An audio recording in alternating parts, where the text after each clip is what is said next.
Hello नमस्कार साथियों, example 91 में आप सभी का स्वागत है दोस्तों, भाई बहनों। चलिए एनसीईआरटी 10th का हम लोग चैप्टर नंबर 2 करने जा रहे हैं दोस्तों। चैप्टर 2 में आपका संघवाद है दोस्तों। कौन सा चैप्टर है? संघवाद। आप भाई बहनों से यही गुजारिश है कि आप लोग इस वीडियो को 1 से 2 या 3 बार जरूर से ज़रूर देखिएगा। और वीडियो देखने के बाद दोस्तों, वीडियो अच्छा लगे चैनल को सब्सक्राइब भी जरूर कीजिएगा दोस्तों। वीडियो अपने दोस्तों के बीच शेयर भी कीजिएगा दोस्तों, लाइक भी कीजिएगा। और वीडियो अच्छा नहीं लगे दोस्तों तो नहीं कीजिएगा। चलिए हम लोग आगे बढ़ाते हैं दोस्तों, चैप्टर को स्टार्ट करते हैं। एनसीईआरटी पैटर्न है दोस्तों। एनसीईआरटी हूबहू एनसीईआरटी बुक है दोस्तों। आपके पास अगर बुक है तो आप मिला भी सकते हैं। चैप्टर नंबर 2 10th का एनसीईआरटी का सिविक्स है दोस्तों, मतलब राजनीतिक शास्त्र है दोस्तों, राजनीतिक विज्ञान। चलिए हम लोग आगे स्टार्ट करते हैं। परिचय देखिए। पिछले अध्याय में हमने गौर किया था कि शासन के विभिन्न स्तरों के बीच सत्ता का ऊर्ध्वाधर बंटवारा आधुनिक लोकतंत्र में सत्ता की साझेदारी का एक आम रूप है। इस अध्याय में हम सत्ता के बंटवारे के इसी रूप पर विचार करेंगे। इसे आमतौर पर संघवाद कहा जाता है दोस्तों। क्या कहते हैं? संघवाद दोस्तों। इससे एक लोकतांत्रिक व्यवस्था के अंदर अलग अलग इलाकों के साथ रहना चलना संभव हो पाता है। अध्याय के शेष हिस्सों में भारत के संघवाद के सिद्धांत व्यवहार को समझने की कोशिश की गई है। संघीय ढांचे से संबंधित संवैधानिक प्रावधानों पर चर्चा के बाद इस अध्याय में संघवाद को मजबूत करने वाली नीतियों और राजनीतिक का विश्लेषण किया जाएगा। अध्याय के आखिर में हम भारतीय संघवाद एवं नए और तीसरे स्तर पर स्थानीय शासन की चर्चा करेंगे दोस्तों। तीसरे स्तर पर किस पर चर्चा करेंगे? स्थानीय शासन पर दोस्तों। चलिए हम लोग स्टार्ट करते हैं। संघवाद क्या है दोस्तों? देखिए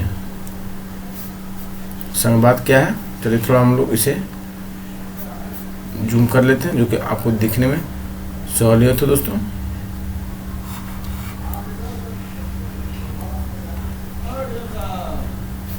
आइए एक बार फिर पिछले अध्याय में दिए गए बेल्जियम और श्रीलंका के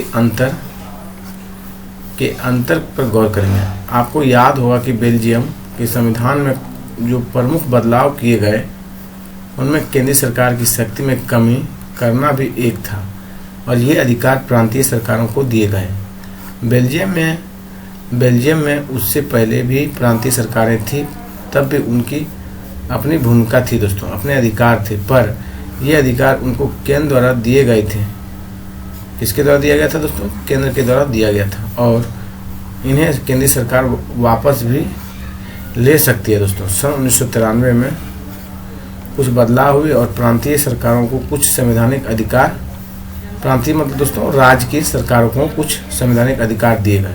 इन अधिकारों के लिए प्रांतीय सरकार यानी राज्य सरकारों अब केंद्र पर निर्भर नहीं रही।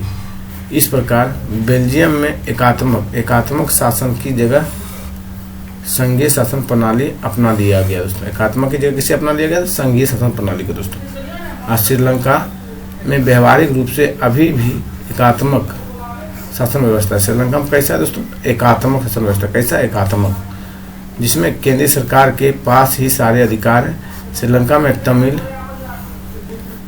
चलिए देखते हैं।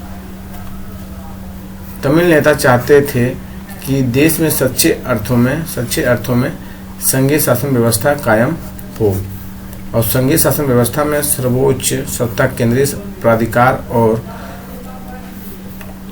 उसकी विभिन्न अनुषंगिक इकाइयों के बीच बढ़ जाती है। आमतौर पर संघीय व्यवस्था में तो 2 स्तर पर सरकारें होती हैं। आमतौर पर संघीय व्यवस्था में कितने स्तर पर दोस्तों? 2 स्तर पर सरकारें होती है। इसमें एक सरकार पूरे देश के लिए होती है, जिसमें जिम्मे राष्ट्रीय महत्व के विषय होते हैं। फिर देखिए राज्य या प्रांतों के स्तर की सरकारें में होती है, जो शासन के दैनिक कामकाज को देखती है। शासन के दैनिक कामकाज को देखती है साथियों। सत्ता के इन दोनों स्तर की सरकारें अपने अपने स्तर पर स्वतंत्र होकर अपना काम करती है। इस अर्थ में संघीय शासन व्यवस्था एकात्मक शासन व्यवस्था का ठीक उलट है दोस्तों। इस अर्थ में संघीय शासन व्यवस्था जो है एकात्मक शासन व्यवस्था के ठीक उल्टा है। एकात्मक व्यवस्था में शासन का एक ही स्तर होता है और बाकी इकाइयां उसके अधीन होकर काम करती है। इसमें केंद्रीय सरकार प्रांतीय और स्थानीय सरकारों के आदेश दे सकती है, पर संघीय व्यवस्था में केंद्रीय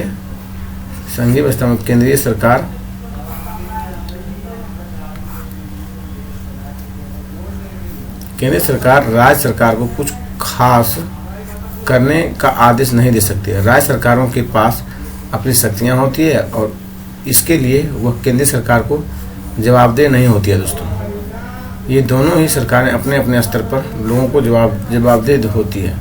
आइए संघीय व्यवस्था की कुछ महत्वपूर्ण विशेषताओं पर गौर करेंगे हम लोग।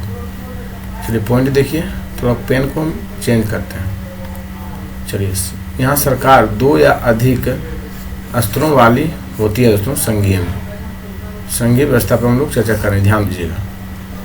यहाँ पर संघीय में जो है दोस्तों 2 स्तर पर सरकारें होती है। दोस्तों, दूसरा पॉइंट देखिए, अलग अलग स्तर की सरकारें एक ही नागरिक समूह पर शासन करती है और पर कानून बनाने, कर वसूलने और प्रशासन का उनका अपना अपना अधिकार क्षेत्र होता है। दोस्तों, नेक्स्ट देखिए, विभिन्न स्तरों की सरकारों के अधिकार क्षेत्र संविधान में स्पष्ट रूप से वर्णित होते हैं। इसलिए संविधान सरकार के हर स्तर के अस्तित्व और प्राधिकार की गारंटी और सुरक्षा देती है। दोस्तों, नेक्स्ट देखिए, संविधान के मौलिक प्रावधानों को किसी एक स्तर की सरकार अकेले नहीं बदल सकती। ऐसे बदलाव दोनों स्तर की सरकारों की सहमति से ही हो सकते हैं। दोस्तों, 5वां पॉइंट देखिए, अदालतों को संविधान और विभिन्न स्तर की सरकारों के अधिकारों की व्याख्या करने का अधिकार है। विभिन्न स्तर की सरकारें के बीच अधिकारों के विवाद की स्थिति में सर्वोच्च न्यायालय निर्णायक की भूमिका निभाता है। दोस्तों, 6वां पॉइंट देखिए, वित्तीय सुसहायता निश्चित करने के लिए विभिन्न स्तर की सरकारें के लिए राजस्व के अलग अलग स्रोत निर्धारित हैं।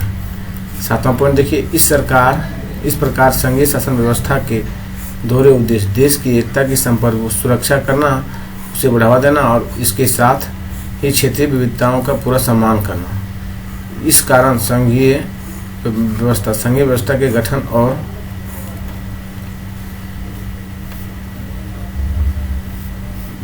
कामकाज के लिए 2 चीजें महत्वपूर्ण है। दोस्तों, विभिन्न स्तरों की सरकारों के बीच सत्ता के बंटवारे के नियमों पर सहमति होनी चाहिए और इनका एक दूसरे पर भरोसा होना चाहिए। दोस्तों, कि वे अपने अपने अधिकार क्षेत्रों को मानेंगे। आदर्श संघीय व्यवस्था में ये दोनों पक्ष होते हैं। अपनी भरोसा और साथ रहने पर सहमति होते हैं। आपसी भरोसा और साथ रहने में सहमति है। केंद्र और विभिन्न राज्य सरकारों के बीच सत्ता का बंटवारा हर संघीय सरकार में अलग अलग किस्म का होता है। यह बात इस चीज पर निर्भर करती है कि संघ की स्थापना किन ऐतिहासिक संदर्भों में हुई है। संघीय शासन व्यवस्थाएं आमतौर पर 2 तरीकों से गठित होती है। पहला तरीका है 2 या अधिक स्वतंत्र राष्ट्रों के साथ लाकर एक बड़ी इकाई गठित करने का। इसमें 2 स्वतंत्र राष्ट्र अपने संप्रभुता के साथ करते हैं। इसमें दोनों स्वतंत्र राष्ट्र अपनी संप्रभुता के साथ करते हैं और अपनी अलग अलग पहचान को भी बनाए रखते हैं। अपनी सुरक्षा और खुशहाली बढ़ाने का रास्ता अख्तियार करते हैं। साथ आकर संघ बनाने के उदाहरण संयुक्त राज्य अमेरिका, स्विट्जरलैंड और ऑस्ट्रेलिया वगैरह। इस तरह के संघीय व्यवस्था वाले मुल्कों में आमतौर पर प्रांतों के समान अधिकार होते हैं और वे केंद्र के बरकस ज्यादा ताकतवर होते हैं। दोस्तों, संघीय शासन व्यवस्था के गठन का दूसरा तरीका है बड़े देश द्वारा अपनी तरीका विविधता को ध्यान में रखते हुए राज्यों का गठन करना और फिर राज्य और राष्ट्रीय सरकार की बीच सत्ता का बंटवारा कर देना। भारत, बेल्जियम, स्पेन इसके उदाहरण हैं दोस्तों। इस दूसरी श्रेणी वाली व्यवस्था में राज्यों में बरकस केंद्र सरकार ज़्यादा ताकतवर होती हुआ करती है दोस्तों। अक्सर इस व्यवस्था में विभिन्न राज्यों को समान अधिकार दिए जाते हैं। चलिए जाते हैं, पर विशेष स्थिति में किसी प्रांत को विशेष अधिकार भी दिए जाते हैं। बात बोलने भेद खोने दोस्तों। देखिए, अधिकार क्षेत्र ऐसा दायरा जिस पर किसी का वैधानिक अधिकार हो। यह दायरा भौगोलिक सीमा के अंतर्गत परिभाषित होता है अथवा इसके अंतर्गत कुछ विषयों को भी रखा जा सकता है। नेक्स्ट देखिए, संघीय व्यवस्था जब सिर्फ बड़े देशों के अनुकूल है तो बेल्जियम ने इसे क्यों अपनाया था? क्या बोला गया? संघीय व्यवस्था जब सिर्फ बड़े देशों के अनुकूल है तो बेल्जियम ने क्यों अपनाया था? फिर नेक्स्ट पॉइंट पे और चलते हैं हम लोग। मैं थोड़ी उलझन में हूँ, आखिर भारत की शासन व्यवस्था को क्या नाम दिया जाए? यह एकात्मक है, संघात्मक अथवा केंद्रीकृत है? चलिए हम लोग यहाँ पे थोड़ा डिस्कस करते हैं। ये कनाडा है दोस्तों, ये आपका कनाडा है। संयुक्त राज्य अमेरिका आपका नीचे है। संघीय राजनीतिक व्यवस्था ये है दोस्तों। मेक्सिको फिर है आपका सेंट किट्स और नेविस। ब्राजील आपका नीचे है दोस्तों, प्रशांत महासागर। छोटा छोटा जो टापू जैसा दिखा रहा है दोस्तों, ये आपका माइक्रोनेशिया है दोस्तों। अर्जेंटीना नीचे है दोस्तों। दक्षिण अफ्रीका यहाँ पे देखिए है। इथोपिया यहाँ पे है दोस्तों। नाइजीरिया आपका ये है। अटलांटिक महासागर, ये अटलांटिक महासागर का भाग है दोस्तों। हिंद महासागर का भाग ये है आपका। देखिए, जर्मनी आपका इधर है, बेल्जियम है, स्विट्जरलैंड है, स्पेन है दोस्तों। ऑस्ट्रिया देखिए आपका यहाँ पे है दोस्तों। ये आपका रूस है दोस्तों। भारत अपना देखिए यहाँ संयुक्त अरब अमीरात आपका इस पॉइंट पे है। पाकिस्तान देखिए इस रीजन में पाकिस्तान है दोस्तों। कोमोरोस आपका इस द्वीप पे है। मलेशिया देखिए नीचे है। ऑस्ट्रेलिया आपका यहाँ पे है दोस्तों। ये प्रशांत महासागर का रीजन है दोस्तों।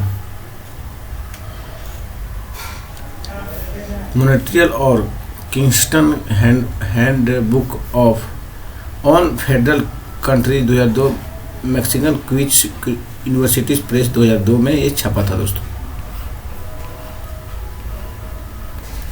देखिए,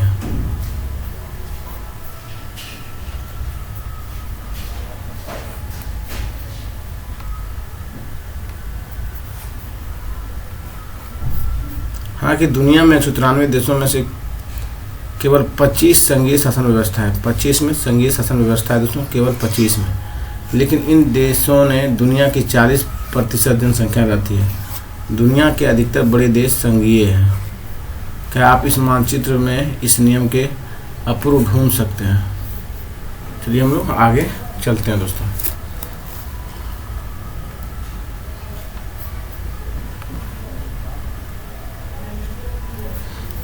कुछ नेपाली नागरिक अपने संविधान में संघीय व्यवस्था अपनाने की बात कर रहे हैं। उसकी चर्चा कुछ इस प्रकार की थी दोस्तों।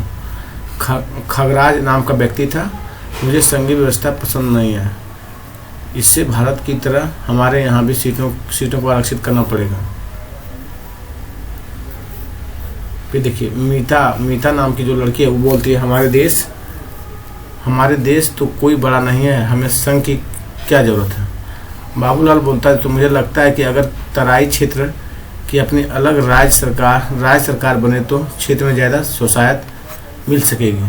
राम गणेश बोलता है दोस्तों, मुझे संघीय व्यवस्था पसंद है क्योंकि इसका मतलब होता है पहले राज्य जिन जिन शक्तियों का प्रयोग करता है, जिन शक्तियों का प्रयोग करता था उनका इस्तेमाल इस व्यवस्था में हमारे निर्वाचित प्रतिनिधि करेंगे।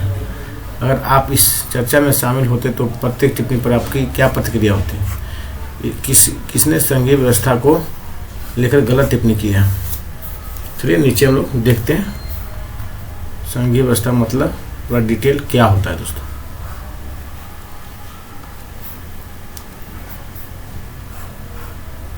देखिए, भारत संघीय व्यवस्था भारत में कैसी व्यवस्था है? संघीय दोस्तों। हमने पहले देखा कि बेल्जियम और श्रीलंका जैसे छोटे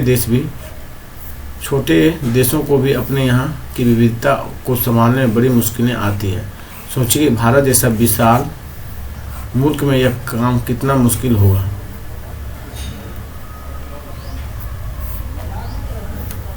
बहुत सी भाषाओं, धर्मों और क्षेत्रों के लोग रहते हैं। हमारे देश में सत्ता की साझेदारी की क्या व्यवस्था है? आइए संविधान से कुछ शुरुआत करें। एक बहुत ही दुखद और रक्त रंजित विभाजन के बाद भारत आज़ाद हुआ दोस्तों। आज़ादी के कुछ समय बाद ही अनेक स्वतंत्र राजवाड़े भारत में विलीन हो गए। भारतीय संविधान ने भारत को क्या कहा? राज्यों का संघ घोषित किया। इसमें संघ शब्द नहीं आया, पर भारतीय संघ का गठन संघीय शासन व्यवस्था के सिद्धांत पर हुआ दोस्तों।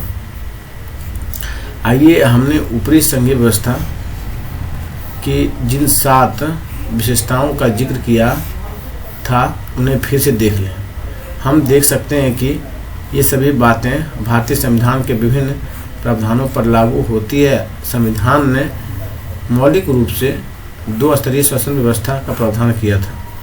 एक संघ सरकार जिसे हम लोग केंद्र बोलते हैं, जिसे हम लोग केंद्र सरकार कहते हैं, और राज्य सरकार है जिसे केंद्र सरकार को पूरे भारतीय संघ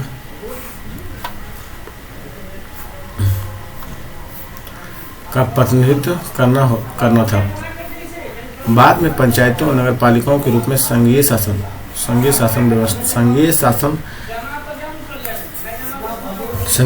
का एक तीसरा स्तर भी जोड़ा गया दोस्तों। किसी भी संघीय व्यवस्था की तरह अपने यहाँ भी 3 स्तर की शासन व्यवस्थाओं के अपने अलग अलग अधिकार क्षेत्र हैं। संविधान में स्पष्ट रूप से केंद्र और राज्य सरकारों के बीच विविधाइस अधिकारों को 3 हिस्से में बांटा गया है। ये 3 सूचियाँ इस प्रकार हैं, देखिए। संघ सूची में देखिए दोस्तों, प्रतिरक्षा, विदेश मामले, बैंकिंग, संचार और मुद्रा जैसे राष्ट्रीय महत्व के विषय हैं। पूरे देश के लिए इन मामलों में एक तरह की नीतियों की जरूरत है दोस्तों। इसी कारण इन विषयों को संघ सूची में डाला गया है। संघ सूची में वर्णित विषयों के बारे में कानून बनाने का अधिकार सिर्फ केंद्र सरकार को है साथियों। राज्य सूची देखिए, पुलिस हो गया, व्यापार हो गया, वाणिज्य, कृषि और सिंचाई जैसे प्रांतीय और स्थानीय महत्व के विषय हैं। राज्य सूची में वर्णित विषयों के बारे में सिर्फ राज्य सरकार ही कानून बना सकती है दोस्तों। समवर्ती सूची देखिए, समवर्ती सूची में शिक्षा, वन, मजदूर संघ, विवाह, गोद लेना और उत्तराधिकारी जैसे विषय हैं जो केंद्र के साथ राज्य सरकारों की साझी दिलचस्पी में आते हैं दोस्तों। इन विषयों पर कानून बनाने का अधिकार राज्य सरकारों और केंद्र सरकार दोनों का है, लेकिन जब दोनों के कानून में टकराव हो तो केंद्र सरकार के द्वारा बनाए गए कानून ही मान्य होंगे दोस्तों। VVI पॉइंट है दोस्तों। यहाँ एक सवाल उठता है कि जो विषय इसमें से किसी सूची में नहीं आते उनका क्या होता है। फिर कंप्यूटर सॉफ्टवेयर जैसे विषय जिसके अधिकार क्षेत्र में रखे, किसके अधिकार क्षेत्र में रखे, क्योंकि ये संविधान बनाने के बाद आया। हमारे संविधान के अनुसार बाकी बचे विषय केंद्र सरकार के अधिकार क्षेत्र में चले जाते हैं। हमने ऊपर देखा कि सबको साथ लेकर चलने की नीति मानकर बनी अधिकतर बड़ी संघीय व्यवस्थाओं में साथी इकाइयों को बराबर अधिकार नहीं मिलते। भारतीय संघ के सारे राज्यों को भी बराबर अधिकार नहीं है। कुछ राज्यों को विशेष दर्जा प्राप्त है, जैसे असम देखिए, नागालैंड देखिए, अरुणाचल प्रदेश और मिजोरम अपनी अपनी विशेष सामाजिक तथा ऐतिहासिक परिस्थितियों के कारण भारत के संविधान कुछ प्रावधान अनुच्छेद 371 के तहत विशेष शक्तियों का लाभ उठाते हैं। ये विशेष शक्तियाँ स्वदेशी लोगों, उनकी संस्कृति और सरकारी सेवाओं में अधिमान्य रोजगार की भूमि अधिकारों के संरक्षण के संबंध में स्पष्ट रूप से उपयोगी है। भारतीय संघ की कई इकाइयों को बहुत ही कम अधिकार है। ये वैसे छोटे इलाके हैं जो अपने आकार के चलते स्वतंत्र प्राप्त नहीं बन सकते। इन्हें किसी मौजूदा प्रांत में विलीन करना भी संभव नहीं है दोस्तों। चंडीगढ़ या लक्षद्वीप अथवा देश की राजधानी दिल्ली जैसे इलाके इसी कोटि में आते हैं और इन्हें केंद्रशासित प्रदेश कहा जाता है दोस्तों। इन क्षेत्रों को राज्यों वाले अधिकार नहीं है। इन इलाकों का शासन चलाने का विशेष अधिकार केंद्र सरकार को प्राप्त है दोस्तों। केंद्र और राज्य सरकारों के बीच सत्ता का यह बंटवारा हमारे संविधान की बुनियादी बात है। अधिकारों के इस बंटवारे में बदलाव करना आसान नहीं है दोस्तों। अकेले संसद इस व्यवस्था में बदलाव नहीं कर सकती है। ऐसे किसी भी बदलाव को पहले संसद के दोनों सदनों के 2/3 बहुमत से मजबूर किया जाना होता है। फिर कम से कम आधे राज्यों की विधानसभाओं से उसे मंजूर करवाना होता है दोस्तों। संवैधानिक प्रावधानों और कानूनों के क्रियान्वयन की देख रेख में न्यायपालिका महत्वपूर्ण भूमिका निभाती है। शक्तियों के बंटवारे के संबंध में कोई विवाद होने के हालात में फैसला उच्च न्यायालय और सर्वोच्च न्यायालय में ही होता है।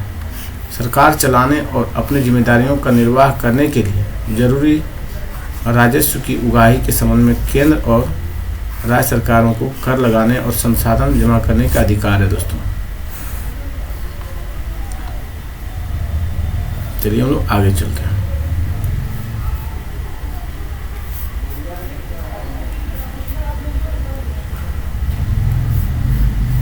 आकाशवाणी पर एक हफ्ते तक एक राष्ट्रीय और एक क्षेत्रीय समाचार बुलेटिन रोज सुने। सरकारी नीतियों और फैसलों से जुड़ी खबरों की सूची बनाएं, उनके उल्लेखित श्रेणियों में बांटें दोस्तों। चलिए चलते हैं हम लोग। सिर्फ केंद्र सरकार से जुड़ी खबरें और आपके या किसी अन्य राज्य सरकार से जुड़ी खबरें, केंद्र और राज्य सरकार संबंध की खबरें दोस्तों। चलिए हम लोग आगे चलते हैं। नेक्स्ट पॉइंट देखिए, पोखरण जहां भारत ने अपने परमाणु परीक्षण किए राजस्थान में पड़ता है। पोखरण जहां भारत में परमाणु परीक्षण किया वह राजस्थान में पड़ता है। मान लें कि अगर राजस्थान की सरकार केंद्र सरकार की परमाणु नीति को विरोध होती तो क्या वह केंद्र सरकार को परमाणु परीक्षण करने से रोक सकती थी? फिर देखिए, ऐसा मान लें कि सिक्किम की सरकार अपने स्कूलों में नई पाठ्य पुस्तकें लागू करना चाहती है। मान लें कि केंद्र सरकार को पाठ्य पुस्तकों की विषय वस्तु और शैली पसंद नहीं है। ऐसी स्थिति में क्या राज्य सरकार नई पाठ्य पुस्तकों लागू करने के लिए केंद्र सरकार से अनुमति लेना जरूरी है दोस्तों? मान लें कि नक्सलियों से निपटने की नीतियों के बारे में आंध्र प्रदेश, छत्तीसगढ़, उड़ीसा के मुख्यमंत्रियों की राय अलग अलग है। क्या ऐसे मामले में भारत के प्रधानमंत्री दखल दे सकते हैं और क्या ऐसा आदेश जारी कर सकते हैं जिसे सभी मुख्यमंत्री माने? चलिए, संघीय व्यवस्था कैसे चलती है दोस्तों? संघीय व्यवस्था कैसे चलती है? संघीय व्यवस्था के कारगर कामकाज के लिए संवैधानिक प्रावधान जरूरी है, पर इतना ही पर्याप्त नहीं है। अगर भारत में संघीय शासन व्यवस्था कारगर हुई तो इसका कारण सिर्फ संवैधानिक प्रावधानों भर का होना नहीं है। भारत में संघीय व्यवस्था की सफलता का मुख्य श्रेय यहाँ की लोकतांत्रिक राजनीति के चरित्र को देना होगा। इसी से संघवाद की।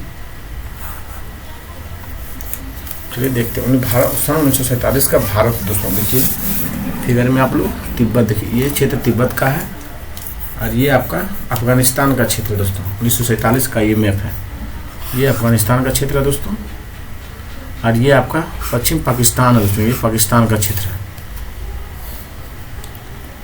राजपूताना इसे पंजाब है यहाँ पे दोस्तों। कश्मीर देखिए, श्रीनगर यहाँ पे है, जम्मू यहाँ है दोस्तों। गुजरात इस क्षेत्र में पड़ रहा है, मध्य प्रदेश यहाँ है दोस्तों। नेपाल देखिए, उस समय नेपाल इस प्रांत में था दोस्तों। सिक्किम, भूटान देखिए आपका यहाँ इस एरिया में छोटा सा देश है दोस्तों। असम देखिए दोस्तों, बिहार आपका यहाँ पे है, उड़ीसा यहाँ पे दोस्तों। पश्चिम बंगाल आपका कलकत्ता दोस्तों इस पॉइंट पे है। फिर देखिए, चलिए हम लोग आगे देखते हैं। मध्य दोस्तों, मध्य प्रांत देखिए, जैसे मध्य प्रांत देखिए आपका यहाँ पे नागपुर आपका मध्य प्रांत, हैदराबाद देखिए आपका यहाँ पे दोस्तों, बम्बई आपका यहाँ पे, मैसूर यहाँ पे, तो गोवा देखिए छोटा सा यहाँ पे पुर्तगीज था उस समय दोस्तों। केरल कोचीन दोस्तों, केरल आपका यहाँ पे दोस्तों, त्रावणकोर त्रिवेंद्रम जिसे बोलते हैं। मद्रास देखिए आपका यहाँ पे है, जिसे आज के डेट में तमिलनाडु के नाम से जाना जाता है। नेल्लोर, मद्रास, पौंडीचेरी, फ्रेंच यहीं पे थे दोस्तों पहले। सिलोन जिसे हम लोग आज के डेट में श्रीलंका कहते हैं दोस्तों। ये 1947 का मैप है दोस्तों। कटक उड़ीसा दोस्तों यहाँ पे, विशाखापट्टनम ये आंध्र प्रदेश में पड़ता है दोस्तों। पाकिस्तान संपूर्ण सिंध, बलूचिस्तान, पश्चिम सीमा प्रांत, पंजाब, बंगाल के बहालपुर स्टेट दोस्तों आपका ये एरिया है दोस्तों। ये एरिया जो है पाकिस्तान का है। भारतीय देसी राज देखिए, ये बिंदा जो है ये सब देसी राज था दोस्तों।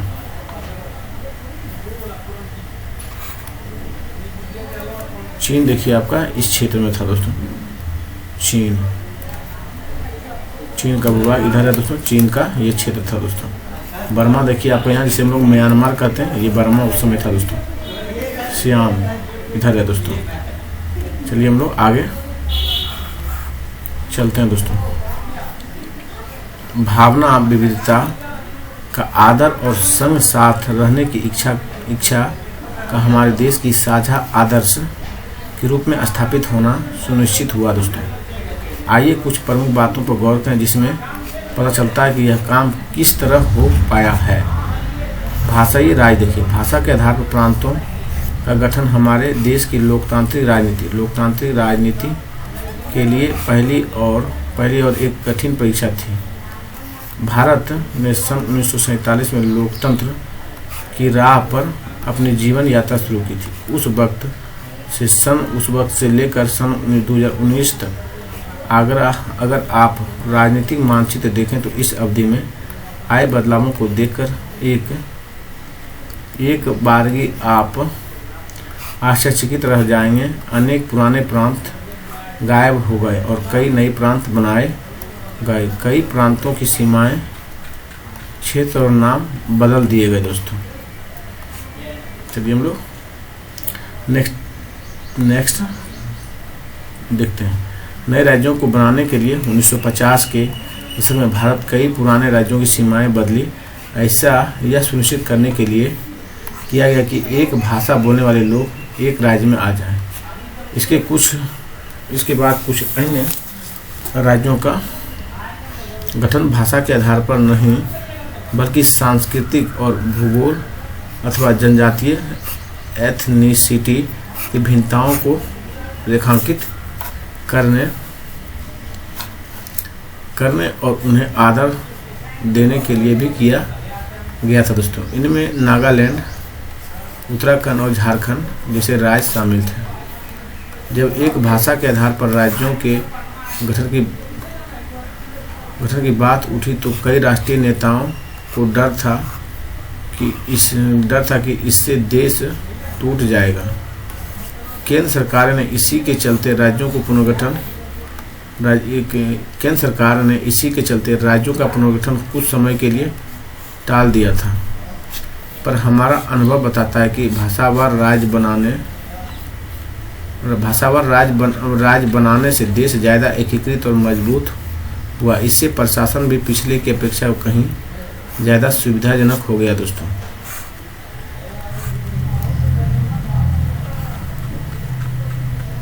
भारतीय राजनीति देखिए, पाकिस्तान, चीन इस बेल्ट है दोस्तों। ये आपका पाकिस्तान का बेल्ट है। देखिए ये लद्दाख है आपका, ये जम्मू कश्मीर है दोस्तों, ये आपका हिमाचल प्रदेश है दोस्तों, ये उत्तराखंड है, ये पंजाब है दोस्तों, ये हरियाणा स्टेट है, दिल्ली आपका ये है दोस्तों, फिर उत्तर प्रदेश आपका यहाँ पे है, बिहार आपका यहाँ है दोस्तों, राजस्थान देखिए आपका यहाँ पे है, गांधीनगर गुजरात आपका इस बेल्ट में, और देखिए फिर इधर महाराष्ट्र एरिया, ये आपका महाराष्ट्र का है दोस्तों, गोवा देखिए छोटा सा जो है गोवा है, माहे देखिए इस एरिया में माहे है, कर्नाटक देखिए दोस्तों बेंगलुरु, यहाँ पे केरल में देखिए आपका तिरुवनंतपुरम केरल में ही है दोस्तों, माहे आपका केरल के ही बेल्ट में माहे पड़ता है दोस्तों, पुदुचेरी भी है, और देखिए पुदुचेरी कराईकल दोस्तों, पुदुचेरी ये तमिलनाडु बेल्ट में पड़ता है, कराईकल दोस्तों, थोड़ा जूम कर देते हैं दोस्तों,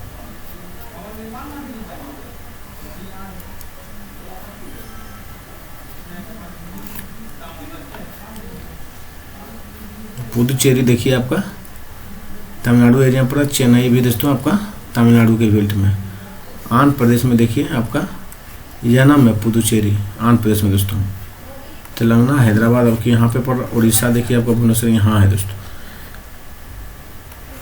झारखंड आपका कर्क रेखा